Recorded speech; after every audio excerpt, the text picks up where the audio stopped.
Hello and welcome back to my YouTube channel. If you are new here, my name is Steph and today we are going to be talking about running. This is something that has been a part of my life on and off for a few years now, and I'm going to speak in depth about my running journey and how I still class myself as a beginner, but I try and do more races to push myself out of my comfort zone and get more comfortable in the running space. I'm also going to explain why I want to incorporate running into my life, even though it's not my favourite form of exercise in the world, and also how my relationship with running has shifted over the last few years. If you've seen my channel before, you may have seen other running videos. So I ran the marathon in 2021, and although I refer to it as one of the worst days of my life, it wasn't. It was just one of the most challenging days of my life.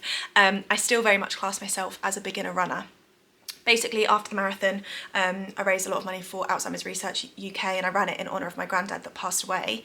And as soon as I finished it, I found it really, really tough. It was such a struggle, and I almost rebelled against running for about a year. I just didn't really want to run anymore. I trained so long because the marathon was delayed because of COVID. I just fell out of love with it. It just became more of a hindrance than a help to my routine. Anyway, about a year ago, 8 months ago maybe, I realised that I missed everything that I'd gained from training for the marathon. I was disciplined, I was consistent in terms of having 2 training runs a week, and also I felt a lot fitter and better in myself.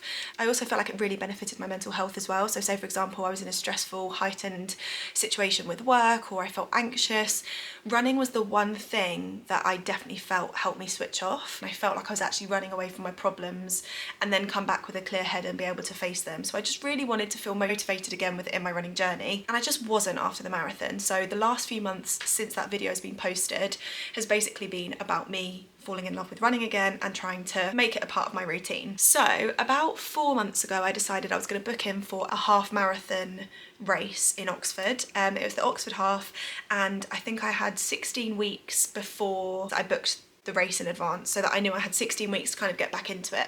Now the reason I booked this race was because I knew I needed something in the diary to keep me disciplined, just kind of to keep me motivated. If I didn't have that race, it would be very easy if it was raining or whatever to be like, oh no, it's fine, I'll just go next week.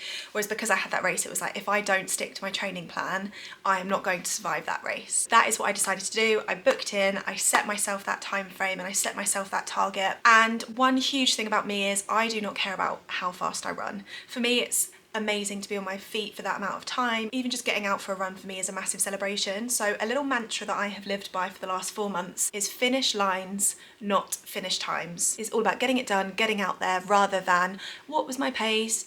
Is it a PB? Was it faster than I was last week? I've never been a fast runner. I was not sporty at school in the slightest. It wasn't something that came naturally. Even now, after I've been running for quite a while, it's not something that comes naturally to me. I really have to work on my form. I really have to make sure I don't overdo it. For me, that was my mantra, and I tried to just remove all expectation of myself. And even as I continue with my running journey, I'm not going to dwell too much on times. Of course, it's exciting when you get a PB, and I think that should be celebrated, but I'm not going to bully myself if I'm not super fast, especially as my cycle ebbs and flows and all of the hormones that come with it and the effect that has on your training as well. Like, I'm really trying to be more in tune with that, as well as just being gentle with myself. I know I'm never going to become a professional running athlete, and that is okay. I do have some notes on my phone that I'm going to go through. I'm going to share some tips that I've learned along the way, and these are not like backed by a professional. This is just from someone who has never run before, who has like thrown themselves in at the deep end, and what I've learned along the way as a result. So first of all, I always follow a plan. I am not, one, disciplined enough to write myself one, and 2, I just know I won't stick to it. So I signed up to the Runner app. I use them for my marathon and also this half marathon. This is in no way an ad, but I do have an affiliate link for them, which basically gets you a discount, and I make like the tiniest bit of commission. I will leave the link in the bio. It's basically an application where you choose the distance that you want to run. So you open the app, make an account, and you can choose 5k, 10k, half marathon, full marathon, ultra marathon, whatever you want to do. And then you choose how many times a week you want to run. So for me, I knew that with my schedule and also with my discipline, I would only probably run twice a week. Anything more than that would be a bonus, but that was what I was aiming for. You can choose what days you want to do, but like on a Wednesday, I do more interval style sprints, high intensity stuff, and then on a Sunday, that's my long run day, more focused on distance and things like that. But I did like a 5k starter plan for like four weeks just to get me back in the swing of things, and then I did the 12-week half marathon plan, running as and when I wanted. And basically when you're on the app, you click go, and it will track your run for you. And if you've got headphones in, it will also talk to you. So if you're doing sprints, for example, it will say speed up, slow down, and it will judge all of the paces around your like 5K time. It asks you all of these questions within the app. But I cannot tell you how amazing it was, because you get a notification like today's your interval run day and you're like, okay, amazing. And then you go out and you don't have to think about anything. I don't have to constantly look at my watch. I don't have to stress about anything. And it talks to you and it's very interactive, and I found it really enjoyable. And it was just very motivating and I really enjoyed it. So I would say make sure you have a plan and stick to the plan. And I just got into a swing of it with routine, and I'd look forward to the runs in the end. And on those days when you do feel really good on a run, you get this high that I cannot even explain. And you have runs that I think are to boost your confidence, and that's when you get that runner's high and you feel amazing and you feel like you could have run at that pace all day, and you've come back after an 8 or a 12K run or something and you're like, oh my god, I can't believe I just did that. But you also have those runs that humble you, that everything feels heavy and hard, and maybe you've just exerted more energy that week, so you're just a little bit more depleted, or maybe you didn't eat enough before, and you learn all of these things about your body. And you have those runs that humble you, and you have those runs that boost your confidence, and that is okay as long as you just stop putting pressure on yourself. And that is one thing that I would say as a beginner: don't go out there thinking that you're going to get PBs every time. That's not always the goal. Sometimes running slow is just as beneficial as running fast. That is something that I've learned throughout the training plan. One thing I do want to say as well, lots of people think that when you're running a half marathon or training for a half marathon that you have to run the whole time, and that is not always the case. Like, walking is more than okay within a race environment, within a training environment. I think as long as you're moving, that is incredible. It doesn't matter if you are walking for a K and then you run for 4, it's your journey. And I think, again, remove expectation. Don't berate yourself, don't bully yourself if you do have to slow down to a walk. Finish lines, not finish times, and keep that in the back of your mind, especially if this is a new way of training and you've never really done anything like this before, and telling yourself that walking is more than okay, and sometimes it's even necessary. I set myself little goals, so I'll see like a lamppost in the distance and I was like, okay, I'm going to walk to that lamppost and then I'm going to run again, and then maybe I run to the following lamppost. Or even if I've got my music in, I'll be like, okay, I'm going to run for the chorus, I'm going to walk the verse. And that's okay, because you're still training, you're still moving, and you're still pushing your body. It doesn't matter. Towards the end of my training, I started to just put it off and put it off and put it off, because my runs were getting longer and longer, and sometimes I'd be running at sunset and I was just a little bit nervous to run in the dark on my own as a woman.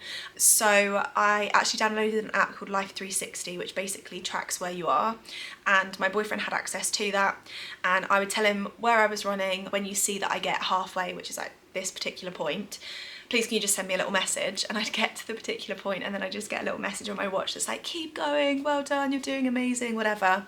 And it just made me feel a little bit safer knowing that he was kind of tracking me, knowing that I was okay, and even though I was running in the dark, he was there on hand if, God forbid, anything ever happened. I personally prefer to run in the daytime just for safety reasons. I also prefer running with friends, but on those days when it's not quite possible, in the winter, whatever, running in the dark, that just made me feel a little bit safer. I think also mixing up the variety of training, like I said within the app earlier, having interval sprints as well as like your longer pace runs and also slower runs. Within the Runner app, I think every 4-week block, there would be like an offload week where I'd run a shorter distance at a slower pace, and it was just like a really, really easy run. So pushing your body in sprints as well as slower runs, like all of that benefits your running training over time. So making sure that it's varied, whatever plan you're following, is definitely helpful. I've got in capitals here, slow and steady wins the race. And I'll talk about race day in a bit. Sometimes I would use the bike just to move my legs a little bit, but a bit of more of a low impact cardio exercise rather than kind of really high impact stuff.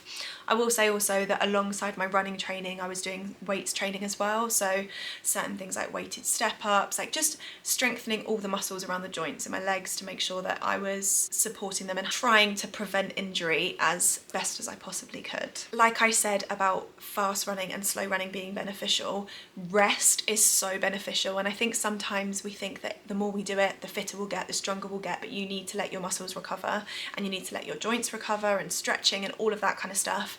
And there was always days in my week where I would do absolutely nothing. No workouts, no yoga, no swimming, no runs, nothing. And not feeling guilty for that and letting myself feel rest, whatever. And sometimes it was the day before my long runs, and that day of rest actually benefited my long runs so much, because then I was on fresh legs, I was ready to go, ready to push myself, and it just felt amazing. So I would definitely say rest is just invaluable. And if ever you do feel any niggles or anything like that, just going to your limit, knowing that it's okay to rest, knowing that it's okay to cut off a run short if you're feeling achy, like just being very mindful and conscious within your own body. Another tip that I would say is after any run, always stretching immediately after, even if it's 5 minutes. I know we're all busy. I know life is moving so quickly at the moment, and finding those little pockets of moments are difficult. I'm not saying you have to do a 30-minute yin yoga class after your run, but just making sure you're stretching your quads, hammies, calves, glutes, hip flexors, just giving yourself a little stretch after the run to make sure that you're not seizing up. And again, that could help prevent injury. That goes the same with warm-ups. Actually, if you would like to see certain exercises that I did in terms of my weight training or warm-ups or cool-downs,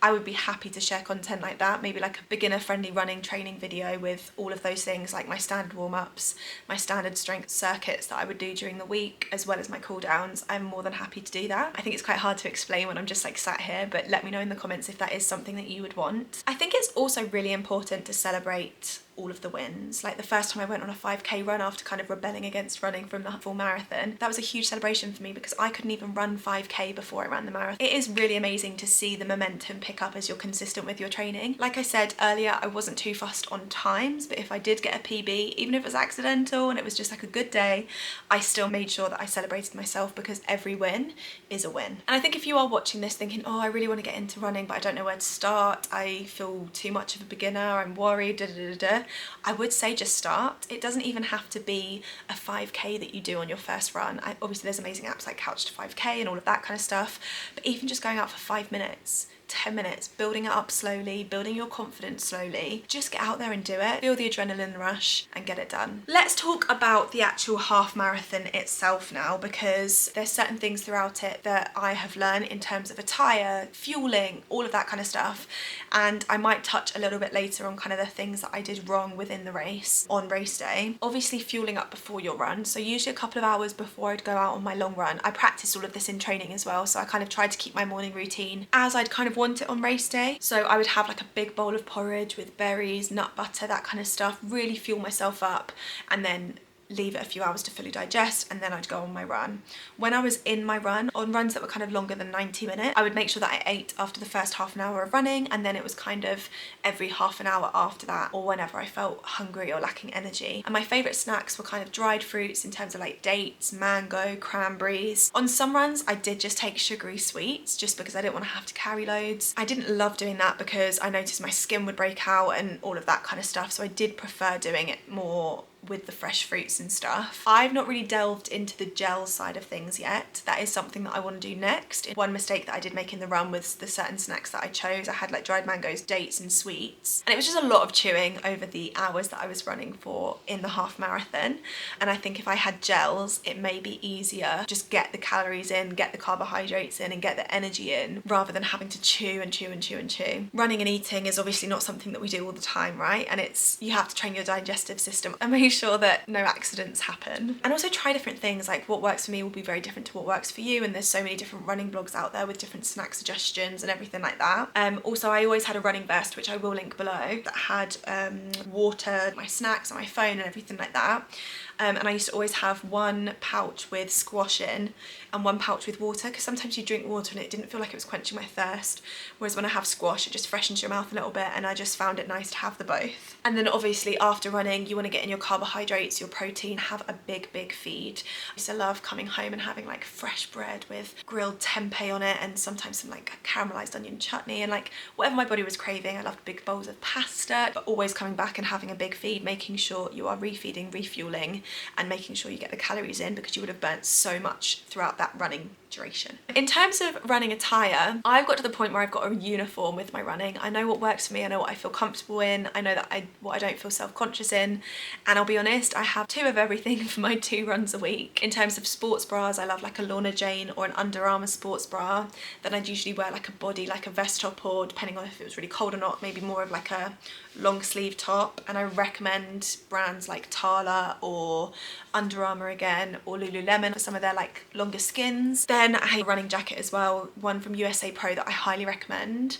and then obviously my running vest on top of that, and then just super high-waisted leggings. Like, I hate running and having to pull up my leggings, so ones from like Lululemon, and then I'd wear like high socks to make sure that my shoes didn't rub or slip or anything like that. And I got to the point where I had this uniform that I knew I was going to wear on a Wednesday and a Sunday and on race day. So pretty much every running photo I think I've ever had taken is in the exact same outfit, because I know it works, I know it doesn't rub, I know I feel comfortable in it, and it's just now a staple in my life, and I think that's just going to be my running look forever. Then when it comes to actual race day, it can feel really overwhelming, and there's loads of people and you feel like you've worked all the way up until this point. The main piece of advice I would have is that all of the hard work is done. You've done all of the training, you've put in the weeks, the hours, the miles. Race day is the fun part. It's where there's the crowds, it's where there's the morale from the other runners, you get to put everything into practice, and I think just go with the expectation of enjoying it rather than putting the pressure on yourself. If you want to walk on race day, that is okay. If you do it slower than you're expecting, that is okay, and just knowing that crossing that finish line will be the best feeling in the world. Also, don't change anything. So anything that you've done within training, don't be like, oh, on race day I'm just going to try this and see if it works.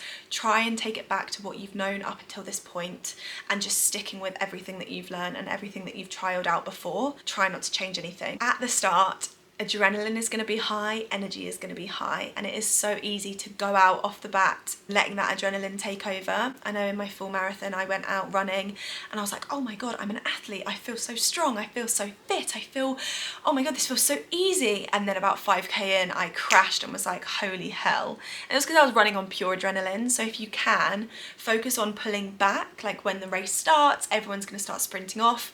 Really pull it back and reserve that energy for later in the race when you really, really need it. Basically, don't let the excitement take over, and run the first few miles really gently and really slowly, and like ease yourself into it. The mistakes that I made on this particular race was I got there way too early. So I'd had my breakfast way too early and I didn't really have enough snacks before I started again. I think I had my breakfast like 3 or 4 hours, but that was because it was in Oxford. We had a super long drive. Then when I got out of our car, we had to get like a shuttle bus into the city centre, and oh my god, it was freezing. It was so cold. I didn't have a coat, I didn't have enough layers, so I was already like really, really chilly before we started. There was no indoor areas, and that was just a massive mistake that I made. And also I definitely bought the wrong snacks. I didn't bring in enough snacks. So I think next time I'm going to experiment with these gels, I'm going to experiment with different foods, and I think I need some savoury snacks as well, because I was eating the dates, eating the mango, eating the sweets, and it got to the point where I was just craving some salty foods. So I think I'd look into that as well for next time. I also did not stretch when I crossed through the finish line because it was so cold. I just wanted to get back to our car, so I didn't stretch enough. I paid the price the next day. Oh my god, trying to get up and down the stairs was embarrassing. I was literally hobbling. It was so painful. Also, I saw the finish line, what I thought was the finish line, and I was like, I'm gonna sprint. I'm gonna just get it done. So I started sprinting. My phone flew out of my race pack, and so I had to run back and get it, and then I carried on sprinting, and then realised that that wasn't the finish line. It wasn't until I turned the corner and it was another like half a k away, and then I had no energy left. So getting through the finish line, I literally think I was running about this slow. I was like, oh my god. So they're mistakes that I would take on board for next time. And look, you're gonna go through all of these different emotions when you're running and you're pushing your body, especially if this is your first half marathon. Your brain is going to tell you, give up, give up, give up, you can't do this, oh my god, this is so hard, just leave, just tap out, whatever. It's going to play tricks on you, right? And it's that discipline to just embrace positive mindset and telling yourself, I can do this, it's hard, but I'm still moving. Even if you're walking, I'm still moving, I'm still moving, I'm still moving. One step at a time, I'm close to the finish line. And just trying to keep positive mantras within your mindset. And this may help if you're raising money for a charity. You'll have a really strong why, really core reason why you're doing it, but just constantly telling yourself that you're doing amazing. This is so hard and difficult, and just really telling yourself that you can do it and you can get to the finish line. And when those negative thoughts creep up, it's the time to prove to yourself that you are tougher than you think and you can carry on. And like I said, setting yourself those goals, like, yeah, okay, I'm gonna walk to the edge of this bridge, but then I'm gonna carry on running afterwards, and then I'll see how I go, but then if I need to walk again, I'm just gonna do it until I see this. Do you know what I mean? And just setting yourself those little targets throughout the entire race. Whatever happens within your running journey, whether it's a race or a training run, or whatever happens, whether your expectations are met or not, there are always learnings, there are always lessons, and there are things to celebrate as well. So again, removing that expectation, trying not to worry about time or pace, and just looking back afterwards and being like, what did I learn? What lessons have I gained? And what loves have I gained? Because for me, it was like falling in love with running again for this race was amazing. Yes, I struggled, but now I have lessons and things to implement for next time and things to add into my next training run. And that is so important, even like journaling afterwards and writing down what went wrong, what went right, and learning from mistakes. I think that's that's it, you know. I hope it's been helpful. Your running journey is so personal to you, and that is something to be celebrated as well. Like, really try not to compare yourself to anyone else, really knowing that this is a personal journey and it's very exciting. Just enjoy it. Enjoy moving your body in this way. Enjoy the fitness that you gain. It's something that picks up relatively quickly if you're doing it consistently as well. And it's also such a social thing. There's so many run clubs. I now love going for runs with friends and then getting a coffee afterwards. Also a great way to explore new places, and there's just so many things that it's added to my life, and I just hope you find the same things basically. If you do have any other questions, please let me know in the comments. If I don't know the answer, I will ask someone that does. I've managed to meet a lot of very inspirational people throughout this journey, and they will know the answers to everything. Anything that I've mentioned in this video, I will leave in the description box with links and everything like that. Thank you so much for watching this video, and I will be back with another video very, very soon. Lots of love!